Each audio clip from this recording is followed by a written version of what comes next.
Donc, bienvenue tout le monde. Aujourd'hui, une assistance, je crois, record au webinaire de la Résilience. Je me présente, Marc-André Demers, je suis l'animateur de la Résilience. Qu'est-ce que la Résilience, rapidement? C'est une communauté de pratique en adaptation au changement climatique dont tente de créer le ROBVQ.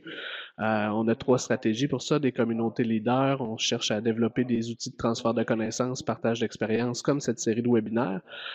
Et également, on cherche à élargir la communauté, que ce soit là, des gens qui sont intéressés à seulement participer aux activités comme ça ou à vraiment entreprendre une démarche d'adaptation. Je vous présente rapidement la plateforme Adobe Connect que l'on utilise. Vous avez une section de conversation où vous pouvez écrire en tout temps vos questions, spécialement si vous ne voulez pas les oublier, puisque nous les prendrons à la fin de la présentation.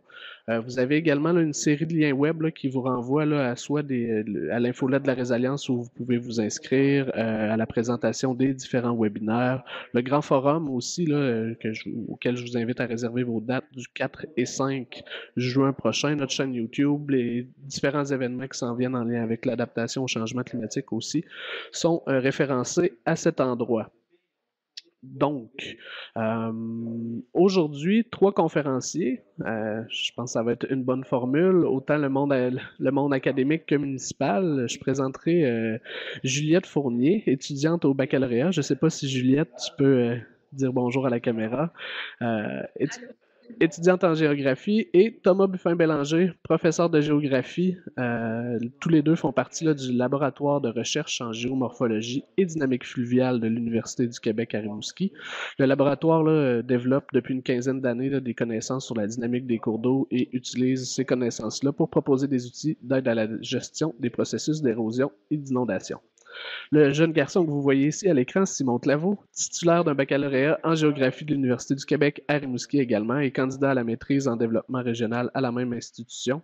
Simon Claveau occupe le poste d'aménagiste et de responsable des cours d'eau à la MRC des Basques depuis 2016. En plus de coordonner la révision du schéma d'aménagement et de développement de la MRC des Basques, il œuvre dans différents dossiers touchant la gestion intégrée du territoire, notamment en ce qui a trait à la planification des travaux en milieu humide et hydrique. Donc, sans plus attendre, je vous passe la parole. Je rappelle que nous prendrons là, les questions à la fin de la présentation. Bonjour tout le monde, merci pour la présentation. J'espère que vous m'entendez bien. Si ce n'est pas le cas, j'ai vu que je vois les commentaires, donc m'en faire part rapidement. Bien. Moi aujourd'hui, je vais vous parler d'un beau projet en fait qui est présentement en cours dans la MRC des Basques, dans le Bas-Saint-Laurent. Projet qui s'inscrit plus largement dans une démarche de gestion intégrée de bassins versants. Aujourd'hui, le but de la présentation, finalement, va être de présenter le projet de l'Université du Québec à Rimouski, laboratoire de géomorphologie et de dynamique fluviale, mais plus globalement, d'inscrire tout ça dans un contexte de gestion intégrée de notre territoire. Voici finalement le plan de présentation qu'on vous propose. Moi, je vais faire une petite mise en contexte de la problématique, mais aussi de la formation d'un comité de gestion qui a été créé pour la gestion d'un bassin versant. Ensuite, l'équipe du laboratoire va nous parler finalement de l'hydrogéomorphologie, plus généralement d'un point de vue théorique. Ensuite, on va enchaîner avec un diagnostic hydrogéomorphologique de la rivière centrale, qui se trouve être le travail de Juliette, de mémoire de baccalauréat. Et finalement, on va finir avec une petite discussion. Petite mise en contexte régional. La MRC des Basques, pour ceux qui ne savent pas où ça se trouve, la MRC des Basques, c'est une MRC du Bas-Saint-Laurent, comme je disais précédemment. La MRC des Basques est située entre les deux principaux foyers de peuplement du Bas-Saint-Laurent, à savoir Rimouski et Rivière-du-Loup. Notre ville-centre est Trois-Pistoles. Le projet a lieu dans la municipalité de Saint-Simon, qui est à l'est du territoire, donc environ à une trentaine de minutes de la ville de Rimouski.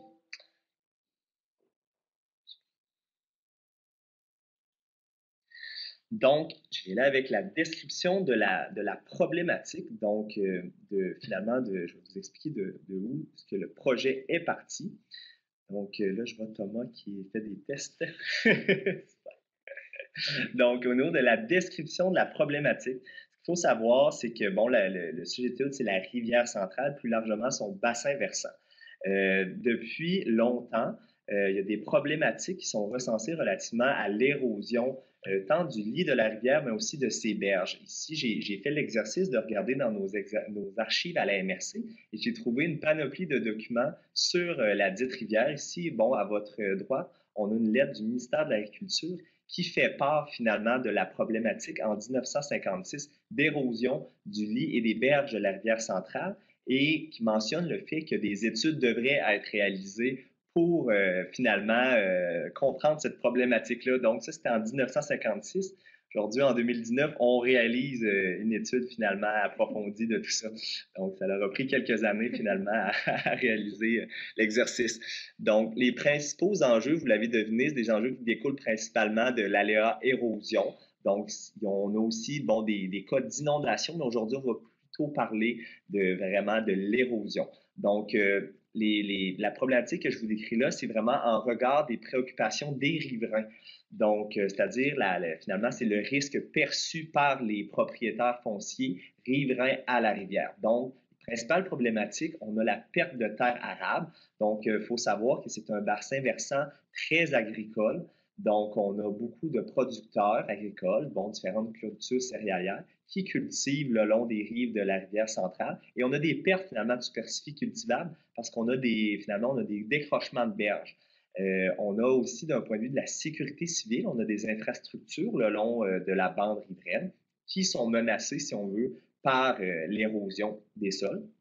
D'un point de vue plus environnemental, au niveau de la qualité de l'eau, on a, bon, qui dit décrochement, glissement de terrain, érosion, dit, bon, transport de sédiments, parfois en suspension, donc qui peut affecter la qualité de l'eau. Et finalement, on a une difficulté à maintenir une bande riveraine légale, mais aussi élargie, en raison des forts décrochements, c'est-à-dire que même si les bandes riveraines peuvent être maintenues, les décrochements font en sorte que bon, le couvert végétal n'est pas en mesure de retenir suffisamment le sol. Est-ce que ça fonctionne? Ouais, ça fonctionne super. Donc, ici, je ne m'éterniserai pas sur la description de la problématique. Juliette va en parler amplement et de manière très objective. Donc, je vais tout simplement vous défiler quelques photos pour que vous, finalement, ayez une illustration, un schéma de la problématique, si on veut. Donc, ici, ce qu'on voit finalement, c'est une berge là, en érosion, glissement de terrain superficiel. C'est des dépôts argileux qu'on retrouve là, dans la partie aval du cours d'eau. C'est la partie finalement qui est sujet à des problématiques de sécurité civile, mais aussi agro-environnementales. Donc, ici, c'est pour vous montrer là, le pilier d'argile que vous voyez. Je n'ai pas d'échelle, malheureusement, là, mais ça fait plus d'une vingtaine de pieds là, de hauteur, là, comme le pilier que vous voyez d'argile. Donc, ce qu'il faut savoir, c'est que la rivière centrale n'est pas problématique partout, c'est-à-dire qu'on a des tronçons plus en amont qui sont plus stables, disons-le comme ça, d'un point de vue géomorphologique. Donc, où ce qu'on observe aussi, bon, des bandes riveraines plus intéressantes, mais ne serait-ce qu'on a quand même quelques décrochements, on ne voit pas bien sur la photo, ici je l'indique. Donc, voilà pour la description là, générale de la problématique que Juliette va nous décrire plus en détail tout à l'heure. Donc, moi, aujourd'hui, pourquoi on trouvait ça intéressant que je présente, c'est bon, pour parler de la problématique, mais surtout de la démarche qui est en cours présentement dans le bassin versant de la rivière centrale. En fait, une démarche participative et intégrée que j'ai appelé ça.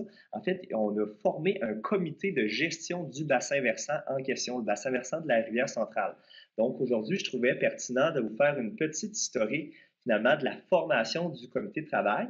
Qu'est-ce qui est intéressant, c'est que d'un point de vue plus du développement régional, c'est une approche qu'on considère comme bottom-up. Donc, finalement, c'est les acteurs du milieu, c'est-à-dire les acteurs locaux, donc par exemple les producteurs agricoles, propriétaires riverains, qui ont souligné la problématique et qui ont démarré le processus de formation du comité. Donc, ce qu'il faut savoir, c'est une petite parenthèse que je faisais ici, là, ce qu'il faut savoir au niveau de l'historique de la démarche, en fait, c'est qu'il y avait depuis 2013, il y a de nombreux projets super pertinents sur le bassin versant de la rivière centrale. C'est des projets à saveur soit agro-environnementale, soit à saveur, bon, d'un point de vue de la biologie ou de l'écologie. Donc, pour les nommer, on avait en 2013 le comité ZIP ainsi que le bassin versant qui avait fait un projet de caractérisation biophysique du bassin versant. Donc, on avait différents constats comme la qualité de l'eau qui était à certains endroits de piètre qualité. On a aussi un super projet qui a été réalisé par l'OBV en partenariat avec le MAPAC concernant la mise en valeur de l'agriculture et de l'eau dans le bassin versant. Donc, un projet à saveur agro-environnementale avec des projets de culture intercalaire pour retenir finalement les sédiments au champ et non dans le cours d'eau. Et finalement, bon, ça, c'est les deux projets qu'on avait là, en cours avant la création du comité. Moi, bonjour, j'ai eu un appel d'un producteur agricole qui me dit, bon, Simon, je constate qu'il y a beaucoup d'efforts qui sont mis pour mettre en valeur la rivière centrale, améliorer la qualité de son eau, mais nous, on a une problématique, les propriétaires fonciers riverains, il y a beaucoup de décrochement de berges, il y a beaucoup d'érosion. Et bon, ces problématiques-là ne sont pas vraiment, comment dire, on ne s'attend pas vraiment à ces problématiques-là d'un point de vue, bon, plus hydrogéomorphologique. Donc, finalement, le producteur m'a proposé de rassembler tous les acteurs de l'eau du bassin versant autour d'une même table pour discuter de ces problématiques d'érosion-là.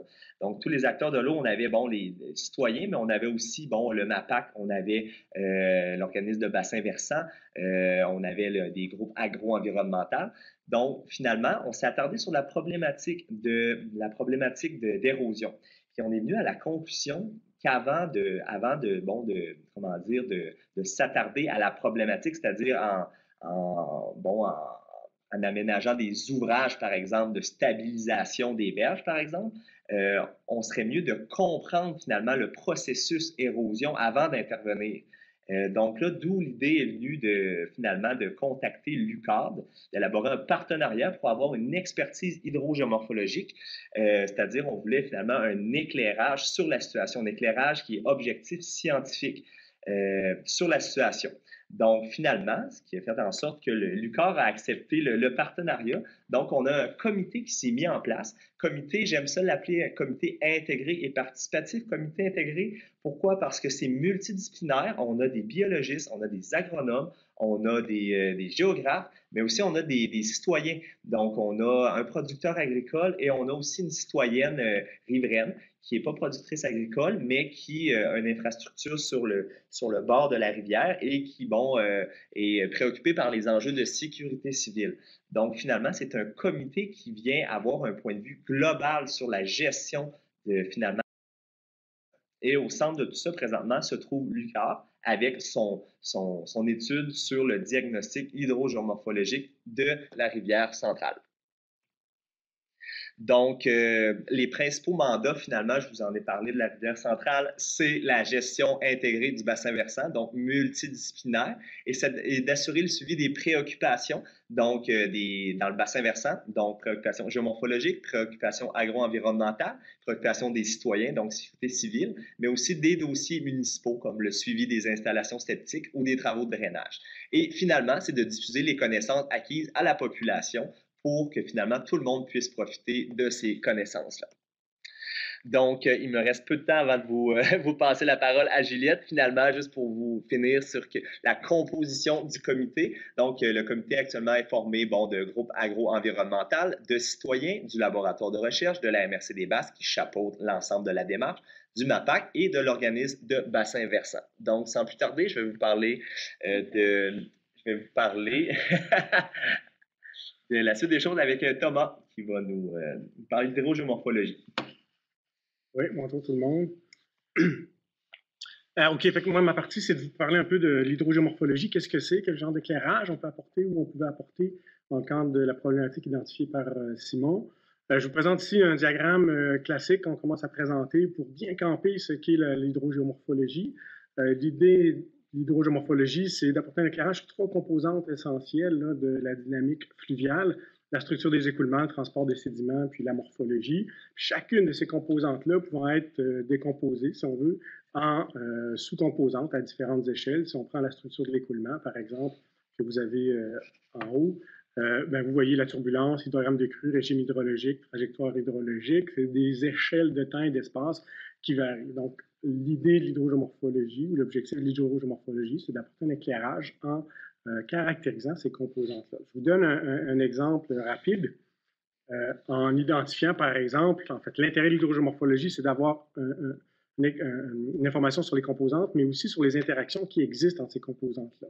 Je vais vous donner un exemple rapide dans la MRC des Basques qui met en relation un changement dans le régime hydrologique et la trajectoire hydrologique qui influence les taux de transport et l'évolution des sources des sédimentaires, puis finalement qui modifie la trajectoire géomorphologique d'un cours d'eau.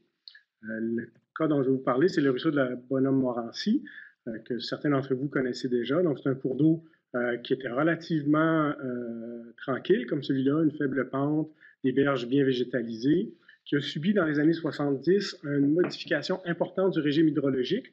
Vous voyez ici le bassin versant de la rivière. Je vais prendre la flèche. Donc, le bassin versant de la rivière Renouf, le grand bassin versant qui fait 14 km², qui a été déversé en partie dans la rivière, le ruisseau Bonhomme-Morancy, donc 6 km² qui a été déversé dans les années 70 par une digue parce qu'il y avait des problèmes d'inondation dans la ville de Trois-Pistoles. Ça fait en sorte que soudainement, dans le cours d'eau de la Bonhomme-Morancy, il y a eu une augmentation de 6 fois, si on veut, le volume d'eau qui arrivait dans le cours d'eau. Ça a eu des conséquences, donc une modification du régime hydrologique.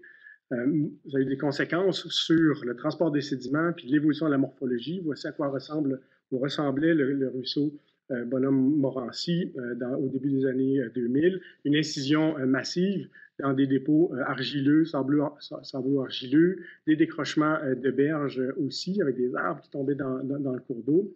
Et cette incision-là avait des conséquences sur l'apport en sédiments fins dans la rivière Trois-Pistoles et une détérioration des habitats. Il y a eu une solution drastique qui a été mise en place, un enrochement majeur sur 2,2 km. Mais l'idée de cet exemple-là, c'est vous souligner les interrelations entre les composantes pour essayer de comprendre l'évolution d'un système fluvial.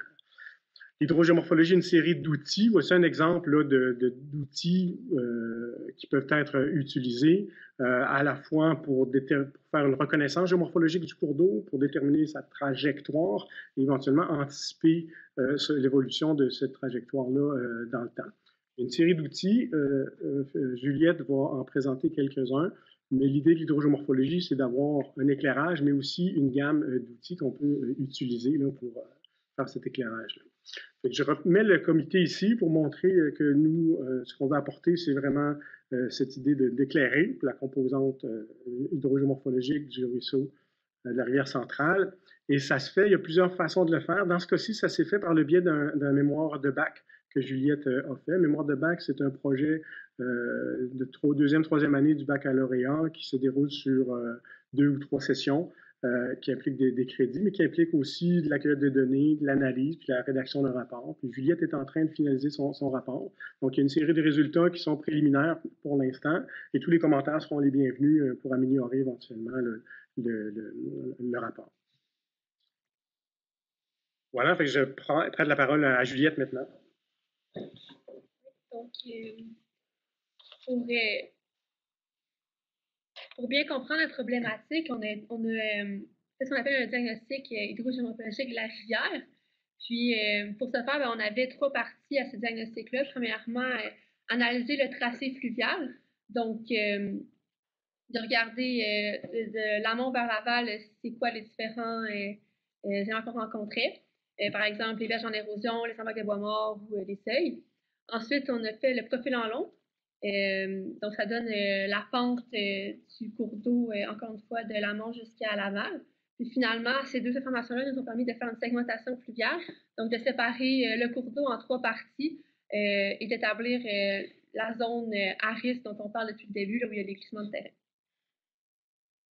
Donc, pour accomplir cet objectif-là, on a acquis les données de 3 manières principales. D'abord, avec des photos aériennes de la rivière qu'on a pu trouver de 1927 jusqu'à 2015. Ces photos-là ont permis de faire les cartes qu'on va voir plus tard, puis aussi de voir un peu un aperçu de la rivière avant d'aller sur le terrain. D'ailleurs, sur le terrain, on est allé en juin 2018, donc on a pris les données au DGPS. C'est donc un GPS très précis qui permet de connaître vraiment la position X, Y, Z de tous les points dans la rivière qu'on a marché, Sophie et moi. Puis finalement, Simon m'a fait part dans une des rencontres qu'il y a des riverains qui étaient concernés par la problématique, qui voulaient rencontrer l'étudiante pour lui parler un peu de ce qu'il observait. Donc là, au lieu de faire ça, donc pour faire ça de façon plus officielle, on a fait des entrevues avec eux, avec des questions, des entrevues semi-dirigées, qui ont permis d'acquérir aussi, de consolider les connaissances qu'on avait sur la rivière. Donc, tout d'abord, on voit ici la carte du bassin versant de la rivière centrale avec toutes les observations. Puis, on remarque que c'est très difficile de savoir exactement quoi et où. C'est pour ça qu'on a détaillé ça avec des diagrammes. Donc, ce qui est le plus intéressant, c'est les berges en érosion qu'on a recensées. Puis, la majorité d'entre elles se retrouvent entre le 2e et le 4e kilomètre. Donc, c'est ça. Donc, on voit ça ici. Puis, ils sont situés justement dans cette zone-là. Puis ensuite, on remarque que les ponts et les ponceaux, dans cette zone-là, il y en a quand même 2 à 3. Là. Donc, ça amène un élément de vulnérabilité. Donc, la zone en érosion pourrait menacer ces infrastructures-là. D'ailleurs, il y en a un ponceau dans cette zone-là que l'eau s'écoule justement en dessous. Donc, c'est déjà problématique. Donc, on a observé aussi, dans le fond, la rivière, elle s'écoule dans un dépôt d'argile. Il n'y a vraiment pas beaucoup de mobilité latérale. La seule élément vraiment qui a pu changer à travers les années, c'est un méandre qui est vraiment situé dans le moment où la 132 elle tourne un peu comme ça ici. Puis ce méandre-là, en 1927, il était justement près de la route. Puis avec les entrevues, on a appris qu'il avait été recoupé comme ça par des citoyens que le ministère avait embauché en fait pour éviter que l'érosion se rende jusqu'à la route puis la menace. Donc cette intervention-là a peut-être aussi amené davantage d'érosion dans la rivière parce que tout d'un coup, c'est ça. Donc tout d'un coup, la rivière, au lieu de s'écouler là, à travers toute la méandre comme ça ici, mais c'était directement là, donc il y a plus d'érosion qui pouvait se faire. Ensuite, on a l'évolution de notre site de drainage. Donc, en traversant la rivière, on a tout recensé les drains qu'on observait sur notre passage. Puis, on a pu regarder la magnitude de Shreve. Donc, c'est un calcul qui permet de connaître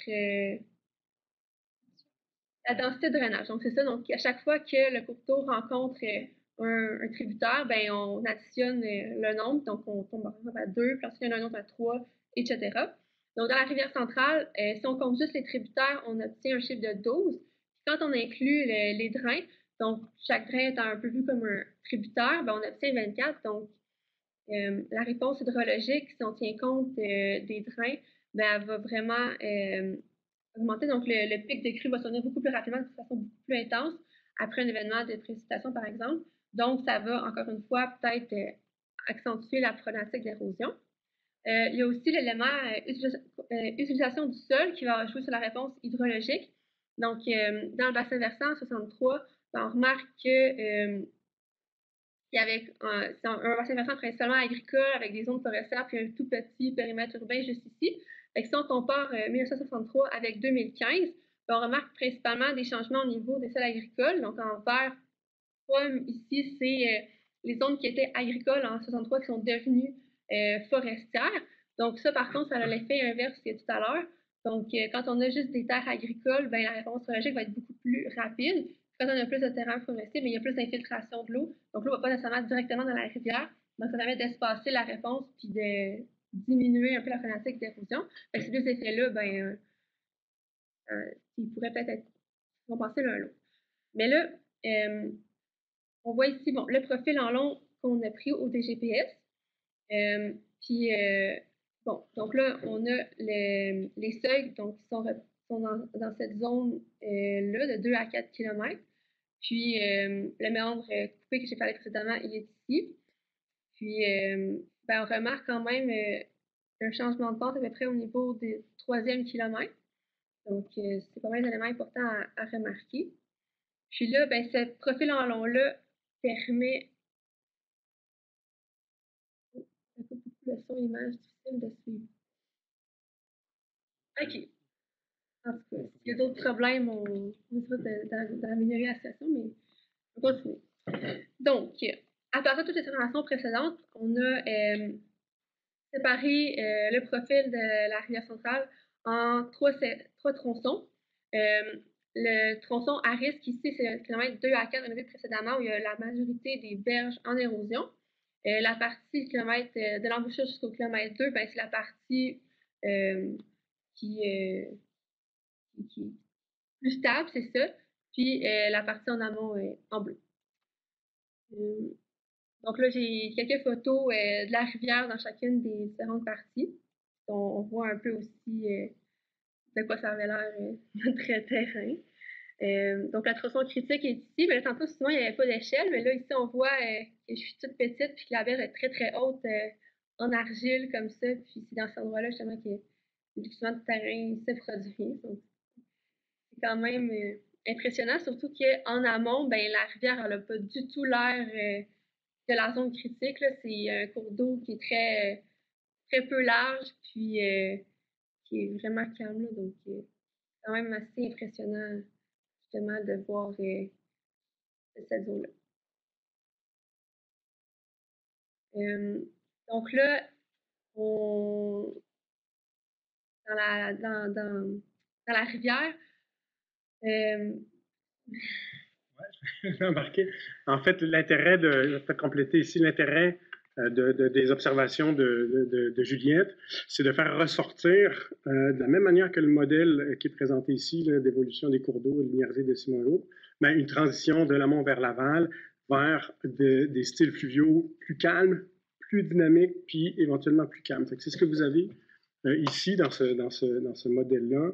Dans le modèle de Hooke. C'est basé sur une linéarisation à la base, mais l'idée, c'est qu'il y a une incision qui se fait. Ça, ici, on a l'évolution dans le temps à un point donné. Donc, une incision qui se fait. Avec l'incision, il y a des décrochements de berges. Les décrochements de berges amènent des sédiments, diminuent éventuellement la pente parce que le cours d'eau a tendance à méandrer un peu, puis il y a une forme de stabilité qui revient. Ça, c'est une évolution dans le temps que nous, on observe finalement dans l'espace. Vous avez la séquence là, de A vers E, si on veut, dans la rivière centrale. Puis Juliette, elle a fait ici des sections transversales pour montrer à différents endroits, ben, effectivement, qu'on a un élargissement, puis après l'apparition d'une plaine alluviale, avec une diminution de la pente, puis une stabilisation plus en aval. L'intérêt de ce modèle-là, c'est de voir éventuellement à chacun des endroits comment risque d'évoluer le cours d'eau si on le laisse aller sur une certaine période de temps. On verra tantôt que la question, c'est de combien de temps ça prend pour qu'il y ait une transition entre une étape D, si on veut, vers une étape C, vers une étape B. Puis Juliette présentera là, cette réflexion-là après. Donc, toutes les observations qu'on a faites avec la rivière centrale qu'on a présentée amènent des outils de gestion qui vont permettre d'amener une décision qui va être plus éclairée. Donc, donc la question qu'on se pose, c'est justement le point qui est ici, là, donc l'érosion il y aurait une érosion régressive qui amènerait ce point-là justement à reculer comme ça jusqu'à ce que la pente se stabilise avec cette forme-là un peu dans toute la rivière de Laval jusqu'à l'amont. Donc là, ben, on est parti du fait que le niveau marin après la glaciation, ben, on s'est basé sur la courbe d'immersion de Dionne en 2002 pour voir les différents niveaux marins à travers les années qu'on a reporté sur le modèle au LIDAR ici. Donc, justement, en 12 000 avant aujourd'hui, ben, il y avait 140 mètres d'eau, donc ça ressemblait à ça, juste les secteurs les plus élevés là, qui ressortaient. Puis là, tranquillement, ça s'est retiré pour ensuite revenir un petit peu 2000 ans avant aujourd'hui, 4000 ans avant aujourd'hui. Puis là, avec le profil, on remarque, si on reporte la pente ici, qu'il y a une hauteur à peu près de 18 mètres dans la terrasse, c'est ça. Donc, on a reporté ce niveau-là ici, là, donc sur le LIDAR. Puis, on a remarqué que le 18 mètres sur la courbe d'immersion était atteint à peu près 9000 ans avant aujourd'hui. Donc, le recul là, qui s'est produit, ça a à peu près 3 km de long pendant 9000 ans. Donc, ça donne un taux d'environ 0,33 mètres par année. Donc là, on se demande, ben, est-ce que c'est possible, ben, en fait, comment qu'on projette cette évolution-là dans le cours d'eau dans le temps? Donc, on a une représentation ici de la zone critique, puis en mauve, c'est justement, on se demande, ben, dans 50 ou 500 ans, l'érosion régressive va reculer de quelle distance?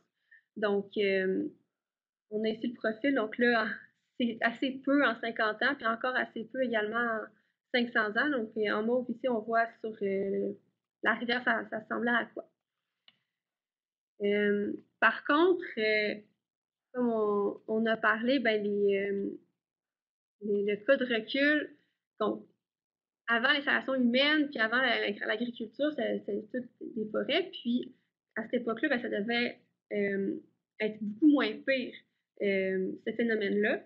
Donc, peut-être que l'érosion est régressive, c'est le recul qu'on observe n'est pas en cours depuis 9000 ans, mais peut-être depuis plus les 500 dernières années où il y a eu plus de changements dans le bassin versant. Donc, si on prend le 3 km, mais qu'on prend le temps de recul de 500 ans, là, on a un taux qui est beaucoup plus élevé, qui est de 6 mètres par année. Donc, ça, c'est, disons, le cas extrême. Donc là, ici, on a un recul de 50 ans, puis un autre de 500 ans. Puis le 500 ans, on l'a mis sur la carte, donc on voit quand même que c'est pas mal plus important comme changement. Puis, donc c'est vraiment la largeur qu'on remarque. C'est celle qui est ici, qu'on ramène jusqu'au bout de la zone à risque qui reculerait.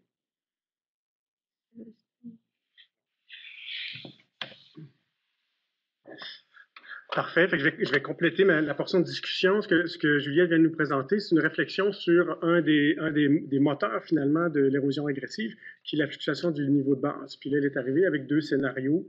Un scénario plus conservateur, puis un scénario plus extrême, basé sur la fluctuation du niveau de base, puis la réponse du système. Fait que ça mène à ces cartes que Juliette a présentées qui permettent d'identifier des zones de contrainte. Une autre façon de regarder le problème, c'est de voir comment on peut jouer sur le taux de recul en modifiant finalement les processus qui opèrent dans le tronçon de la rivière qui est critique. Fait que, pour rappeler la question d'incision, ben, éventuellement, l'incision survient lorsqu'on a une force d'entraînement dans le cours d'eau ici, là, qui excède la force d'entraînement critique des particules. Là, les particules, les sédiments vont être transportés. Ou encore, une autre façon de le présenter, c'est de voir quand la capacité de transport d'un tronçon de rivière excède l'apport en sédiments, c'est ce qu'on a ici, ben, éventuellement, on va avoir des sédiments qui vont être extraits de la portion ici vers l'aval, puis on va avoir une incision. Comment on peut jouer sur cette capacité de transport ou cette force d'entraînement? Il y a peut-être trois façons de le faire. Je vais aller rapidement là-dessus. On peut s'intéresser à l'hydrologie, à l'hydraulique, puis à l'érodabilité du tronçon. Si on regarde l'érodabilité, assez rapidement, je reviens au cas que je vous ai présenté tantôt. Une façon de diminuer l'érodabilité, c'est de mettre un enrochement comme celui-là qui diminue finalement la capacité ou la possibilité de transport des sédiments avec des gros enrochements comme ça, puis l'incision est automatiquement arrêtée. C'est une façon de faire quand on s'intéresse à l'érodabilité. D'autres façons, là, si on regarde pour l'hydraulique, ben, il y a la question de, c'est ce qu'on appelle ici là, des seuils dissipateurs d'énergie. Vous avez un exemple ici dans les Alpes. Les seuils dissipateurs d'énergie permettent de réduire la pente de l'écoulement et de diminuer finalement l'incision. Il y en a ici en roche, mais éventuellement, naturellement, dans le cas de la rivière la Bonne-Morancy, quand il y avait des arbres qui tombaient, ben, ça jouait un peu le rôle finalement de dissiper l'énergie en créant des seuils. On peut penser à des méthodes plus naturelles éventuellement pour diminuer l'action hydraulique. Je vous présente un exemple ici où des chercheurs ou des gens commencent à penser à faire ce qu'on appelle des analogues de barrages de castors, donc utiliser du bois mort pour les positionner dans le cours d'eau, puis éventuellement générer des dissiper l'énergie. Ça génère éventuellement une mobilité latérale, un apport en sédiment, puis graduellement, il y a ce qu'on appelle de la gradation qui apparaît, un élargissement, puis ça diminue l'incision dans un secteur où il y a de l'incision en utilisant, dans ce cas-ci, du bois mort. Puis finalement, il y a l'hydrologie. Bon, mon diagramme ici est relativement simpliste. L'hydrologie, quand on joue sur l'hydrologie, l'idée, c'est de conserver l'eau plus longtemps dans le bassin versant. Il y a plusieurs méthodes. Il y a la construction éventuellement de bassins de rétention à différents endroits dans le bassin versant pour ralentir la réponse hydrologique. C'est une façon de diminuer finalement la capacité de transport. Puis une autre façon, c'est de considérer finalement le tracé fluvial qu'on a ici, qui est relativement encaissé dans le cas de la rivière centrale, pour augmenter la rugosité dans ce tronçon de rivière-là, avec des bandes riveraines, par exemple, bien végétalisées, qui vont ralentir l'écoulement ou la migration de l'écoulement vers l'aval, puis éventuellement atténuer la réponse hydrologique. Pour les trois cas que je vais présenter, là, hydrologique, hydraulique, puis éventuellement aérodabilité, ben, ici, c'est tout simplement des réflexions qu'on a. Derrière ça, derrière la mise en œuvre, évidemment, il y a une réflexion sur les coûts, puis les avantages de chacune, puis peut-être des modélisations à faire. Mais l'idée, c'est de considérer peut-être pas seulement une méthode comme étant la solution, mais une série d'actions qui peuvent mener à une diminution de l'incision dans le tronçon critique, si c'est ce qu'on cherche à faire. Donc, merci Thomas. Donc, moi, je vais revenir, ici, Lucas nous a présenté finalement les résultats croustillants de l'étude, si on veut, hydrogéomorphologique sur la rivière centrale. Moi, je vais vous ramener dans le contexte finalement dans lequel cette étude-là s'insère. En fait, c'est une étude qui s'insère dans le comité de gestion de la rivière centrale. Donc, finalement, nous, ce qu'on avait besoin comme comité, comme gestionnaire, c'était finalement d'avoir un éclairage. Ce mot-là revient souvent aujourd'hui. C'est le mot du jour, finalement. On voulait un point de vue objectif sur une problématique hydrogéomorphologique, problématique qui mène à des problématiques de sécurité civile. Donc, finalement, nous, l'exercice qu'on va faire, quand on va avoir le rapport d'ici quelques mois, si tout va bien du côté de Juliette. Donc, nous, on va intégrer finalement ces connaissances-là dans une optique de gestion intégrée et optimale du bassin versant. Donc, une des premières choses qu'on va faire en tant que comité, c'est assurer le transfert des connaissances entre, c'est-à-dire les connaissances hydrogéomorphologiques et les différents projets qui sont actuellement en cours à l'organisme de bassin versant. Pour les nommer, on a un projet là, qui consiste à mettre en valeur la biodiversité dans le bassin versant et un autre projet qui consiste à améliorer les pratiques agro-environnementales dans le bassin versant. Donc, finalement, les nouvelles considérations géomorphologiques vont pouvoir être, si on veut, intégrées dans les différents projets de l'organisme de bassin versant. Par exemple, un exemple concret, ça serait pour mettre en valeur, dans le cadre du projet de mise en valeur de la biodiversité, peut-être qu'il va y avoir des aménagements, par exemple, aménagement de bandes riveraines, de seuils fauniques. En connaissant mieux la dynamique hydrogéomorphologique, on va pouvoir avoir finalement des aménagements qui sont optimales, en fait, qui considèrent plus la dynamique de la rivière. Sinon, d'un point de vue plus de l'aménagement du territoire, nous, la MRC, on est en processus de révision de notre schéma d'aménagement et de développement. Nous, ce qu'on aime bien de l'exercice qui a été fait de Juliette et de Thomas, c'est de segmenter la rivière en tronçons. Nous, en aménagement, on aime bien segmenter le territoire, le zoner, pour pouvoir mieux comprendre finalement ses particularités. Donc, finalement, nous, ce qu'on va pouvoir faire comme exercice, c'est évaluer le nombre de maisons qui sont situées dans la zone critique, donc la zone critique de recul, finalement, d'érosion régressive, pour pouvoir appliquer un zonage particulier à ça. Donc, ça va nous permettre de nous revoir nos zones de glissement de terrain en fonction de ces connaissances scientifiques-là. Donc, un outil très, très, très précieux là, pour les gestionnaires là, de l'aménagement et de l'urbanisme. Finalement, si on tombe plus dans le vif du sujet, les différentes recommandations du rapport qui vont vous être soumis dans quelques mois, vont nous permettre, comme comité, d'évaluer les options d'intervention pour ralentir le processus d'érosion régressive. Que Thomas et Juliette ont bien expliqué.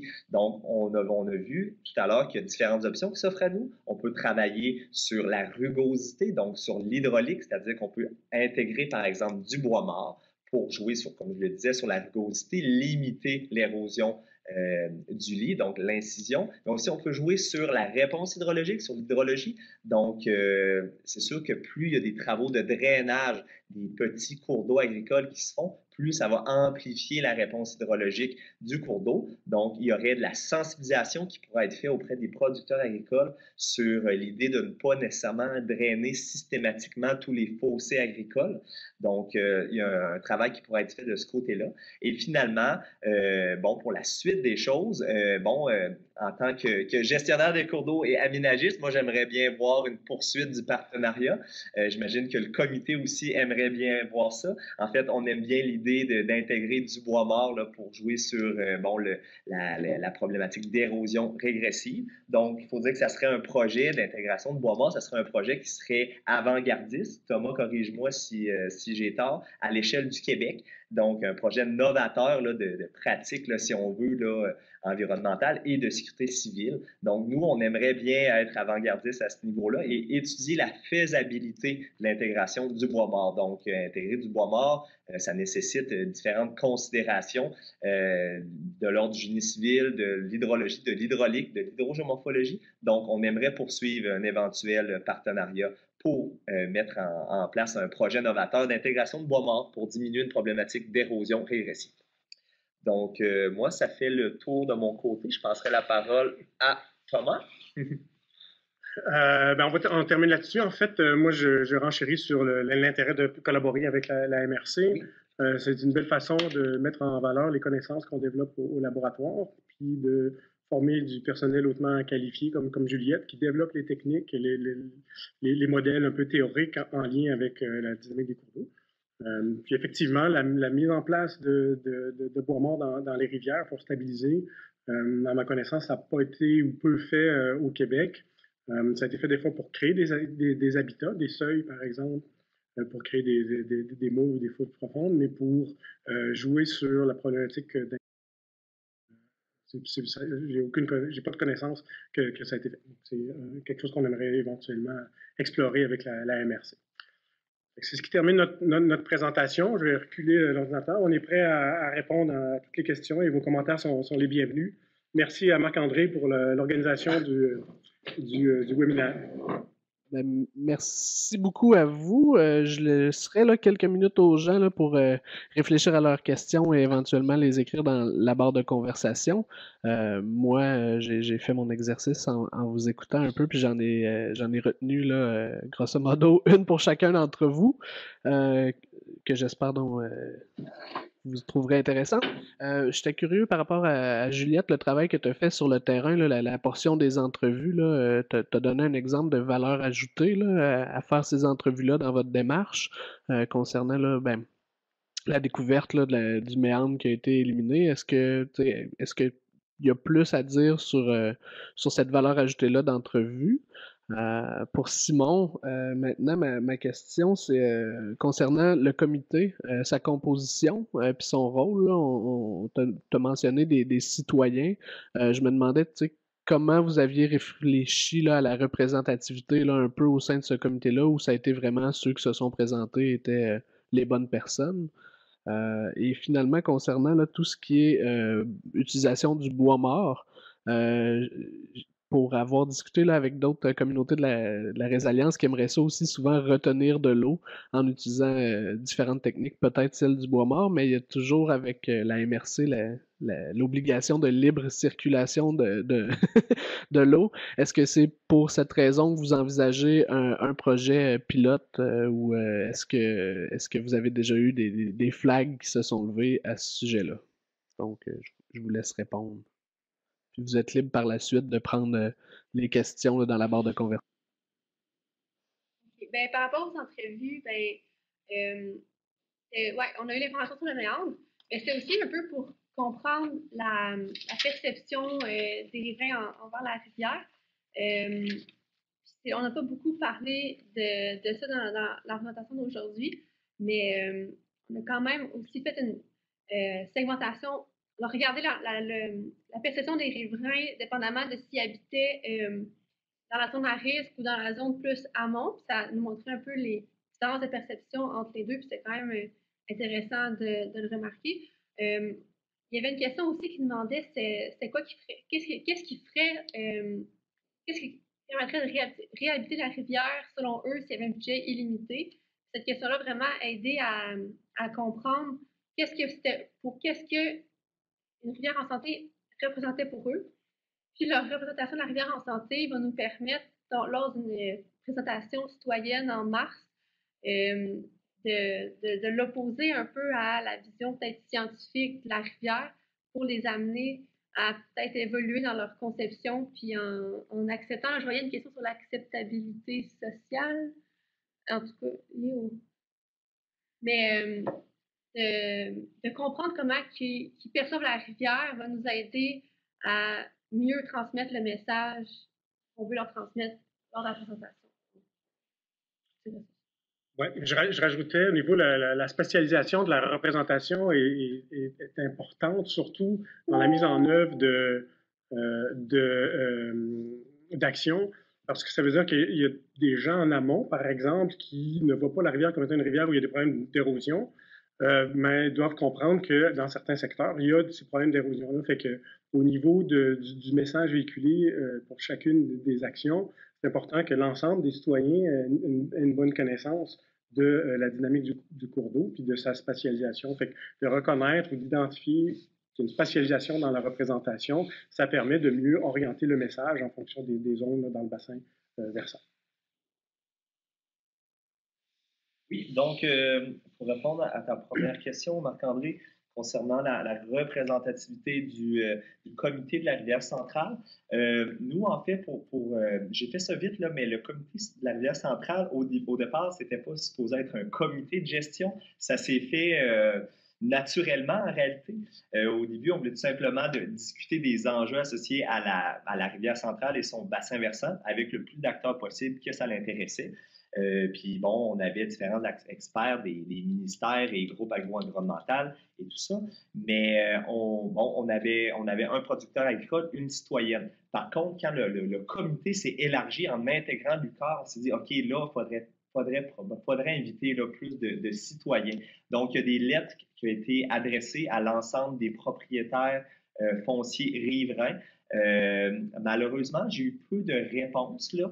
C'est-à-dire, j'ai eu des réponses d'encouragement, sinon comme de quoi il n'y avait aucun problème à accéder au terrain. Mais c'est sûr que, il y a peu de gens au final qui ont voulu s'intégrer formellement dans le comité. Donc, il n'y a pas d'autres personnes qui ont été nominées. Ceci étant dit, là, le projet est connu par la population et est appuyé par la population. Deuxième question, tu me diras si je réponds bien à ta question. Sinon, je passerai à la deuxième qui est très, très, très pertinente, c'est-à-dire au niveau de l'intégration de bois mort et le libre écoulement de l'eau en vertu de la loi sur les compétences municipales. Question très pertinente dans le sens où ça peut paraître ironique qu'une MRC qui est chargée légalement d'assurer le libre écoulement de ses cours d'eau, qu'elle va volontairement créer un obstacle à l'écoulement. En fait, c'est très ironique même. C'est pour ça que c'est un dossier qui va être traité de longue haleine. Donc, c'est pour ça qu'on veut d'abord faire une étude de faisabilité. Et ensuite, il dit faisabilité d'un point de vue technique et scientifique, mais aussi d'un point de vue légal et donc, au niveau s'il y a de la jurisprudence à ce niveau-là, aussi, est-ce que c'est possible de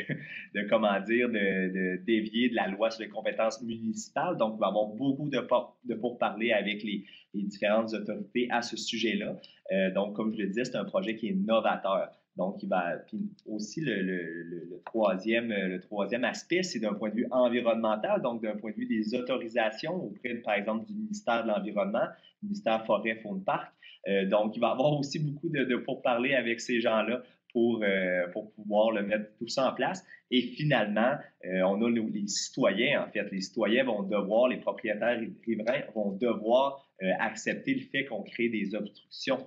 Donc, ça va être vraiment une démarche qui va être encore plus participative que la démarche qui est en cours, dans le sens qu'on va devoir rechercher une acceptabilité sociale. Ça va être très, très, très important. Donc, acceptabilité sociale, politique, mais aussi technique, scientifique, légale. Donc, c'est un projet, c'est un très gros projet qui est à venir. On espère quand même se lancer là-dedans. C'est peut-être un peu naïf, mais des fois, c'est bien de rêver, là. C'est bon. Il y a une série de questions. Je pense que tu as répondu en partie. Marc-André, on prend les questions comme elles sont arrivées. Il y a une question de Stéphanie Morin. Comment se passe l'acceptabilité sociale liée aux solutions au niveau des producteurs agricoles? Oui, là, j'aimerais bien avoir Alexa Bérubé, qui est chargée de projet à l'organisme de bassin versant du nord-est du Bas-Saint-Laurent, qui, elle, a beaucoup travaillé avec les producteurs là, pour des questions aménagement faunique et des questions de mise en valeur de la biodiversité. Selon ce que j'en sais, Alexa, tu pourras me corriger là, en commentaire, là, c'est que l'acceptabilité sociale est bonne, là, est bonne dans le bassin versant, c'est-à-dire qu'on a 11 entreprises agricoles qui sont enregistrées, si on dit, dans le bassin versant. Et bon, Alexa, tu me corrigeras, mais je sais que c'est facilement plus de la moitié des producteurs là, qui sont intéressés par, si on veut, là, des aménagements, là, des nouveaux aménagements dans la rivière. Et sinon, il n'y a pas vraiment il y a pas de citoyens, de producteurs qui sont contre la démarche, là, loin de là. Puis, je rajouterais que au niveau de l'acceptabilité, le comité met en place des rencontres publiques. On aura une rencontre à la fin mars où Juliette va aller présenter ses résultats pour bien présenter le point de vue, l'éclairage de l'hydrogéomorphologie. Puis éventuellement, ça peut aider aux citoyens à mieux accepter finalement les solutions qui seront mises en place. Les solutions sont pas, il y en a quelques-unes, l'OBV en a quelques-unes, qui sont associées en partie à la qualité de l'eau, mais qui rejoignent aussi des intérêts pour la diminution de la réponse hydrologique. Donc ça fait partie des étapes futures de rencontrer les agriculteurs puis présenter les résultats de Juliette. Puis je rajouterais peut-être un point sur le libre écoulement de l'eau dans la portion critique. En fait, en aval de la portion critique, il n'y a presque pas de vulnérabilité. Les enjeux sont minimes, il y a un pont, il n'y a pas d'habitation. Fait qu'au niveau de la réflexion sur l'introduction de bois mort, pour la portion aval, en fait, pour les problèmes que ça pourrait causer en aval, il n'y en a pas tant que ça. Mais c'est au niveau de là où on va les mettre que ça peut provoquer de la migration latérale un peu. Et là, il y a une réflexion à avoir avec les citoyens, ou la possibilité de le faire. Fait qu'il y a une étude de faisabilité, là, ça sert certainement à faire là. Mais c'est un endroit où les enjeux sont quand même limités dans la zone critique. En aval, à part un pont qui est important pour le camping, mais il n'y a pas d'habitation. Pour le danger, c'est minime. C'est bon? On continue? Peut-être juste une mini-parenthèse, l'obligation des MRC, là, pour ceux qui ne savent pas, gérer le libre écoulement de l'eau, assurer le libre écoulement de l'eau lorsque, par exemple, il y a la sécurité publique est menacée. Comme le commentaire à Thomas est super pertinent dans le sens que là, dans ce cas-ci, on s'assurait de ne pas menacer davantage finalement les infrastructures et les biens publics. Donc, on va travailler le dossier dans ce sens-là, qu'on ne vient pas ajouter une nouvelle contrainte de sécurité publique, là, au contraire. Donc, petite parenthèse. Puis là, je vois, il y a deux questions là, du SCABRIC puis de l'asile de la seigneurie là, qui sont plus méthodologiques. Où est prise l'élévation lors de l'acquisition du profil en long? Puis ensuite, combien de temps, de terrain et d'analyse de données ont été investis? Juliette, je vais te répondre à ça. L'élévation, avec le DGPS, on obtient tout le temps le point X et Y, mais on sait aussi l'élévation oui, OK, dans ce sens-là, oui. On a pris dans sa règle le point le plus bas dans la rivière. C'est ça. Ouais. Puis le temps que tu as mis pour l'analyse? On est allé 2 semaines à peu près prendre des données au DGPS dans la rivière. Puis les entrevues, ça s'est fait. Il y avait des producteurs disponibles. Puis pour le traitement des données, ça a été principalement fait à partir de la fin juin, juillet, août. Jusqu'à maintenant. Puis comme c'est un mémoire de bac, je le répète, Juliette, elle a d'autres cours, fait que c'est pas du temps plein sur ça, fait que c'est des heures ici et là, mais on peut peut-être penser à 1 mois et demi, 2 mois en temps plein.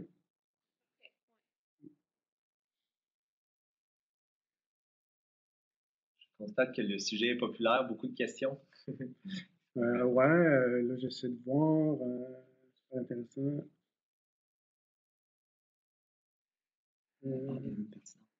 Qu'en est-il des obstacles créés pour le passage du poisson? Est-ce étudié? Je laisserai peut-être Lucas répondre à cette question-là. On peut répondre pour le libre passage du poisson avec la présence de bois mort. En fait, c'est reconnu que plus il y a de bois mort, plus il y a de poissons.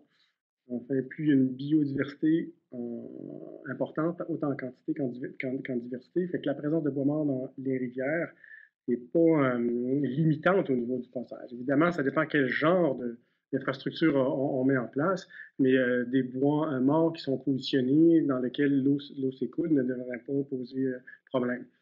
Puis là, nous, on n'a pas fait d'analyse sur les espèces présentes dans ce cours d'eau-là. Mais il y a un problème de qualité d'eau qui est important dans ce cours d'eau-là, qui est peut-être plus limitant que finalement la présence de bois.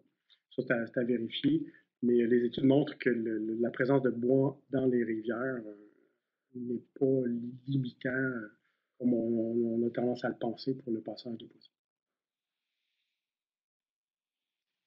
Une question Bon, Alexa, petite parenthèse, Alexa Bérubé-Deschênes, donc de l'organisme de bassin versant à Rimouski, qui confirme que plusieurs producteurs ont accepté de participer à la réalisation de projets d'aménagement de bande riveraine.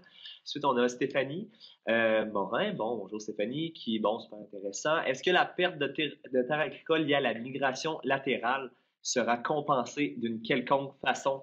Là, j'imagine que tu fais référence si on vient intégrer du bois mort dans la rivière.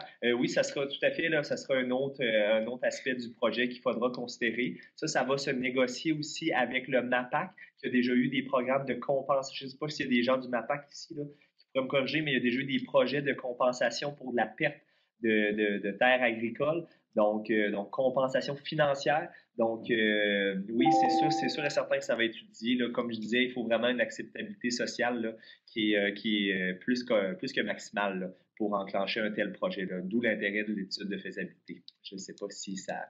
Tu mentionnes aussi l'idée de servitude de conservation. Je suis peu familier avec ça. On pourra en discuter très prochainement. Là. Ça me fera plaisir. Oui, ça sera à évaluer, là, tout à fait. Je pense que c'est ce qui fait le tour de la plupart des questions. Je vois qu'il y a un intérêt là, de plusieurs personnes pour aller plus loin, pour en savoir davantage sur votre démarche de diagnostic. Je crois que pour moi, en tout cas, dans mon intérêt, quand je retiens ça lorsque j'organiserai des prochaines formations annuelles pour les membres de la Résalliance. Puis j'ai trouvé là, très intéressant aussi d'amener l'aspect de vulnérabilité là, au libre écoulement. Là. Ça m'était sorti moi-même de ma tête.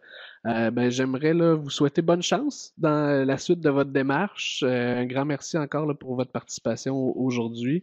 J'invite tout le monde à jeter un coup d'œil à la Résalliance, à me contacter pour savoir, pour vous y joindre ou encore vous inscrire à l'infolette. Je vous invite à mettre à l'agenda le Grand Forum des communautés résilientes qui aura lieu le 4 et 5 juin prochain. Et encore une fois, un grand merci à tous. Ça vous.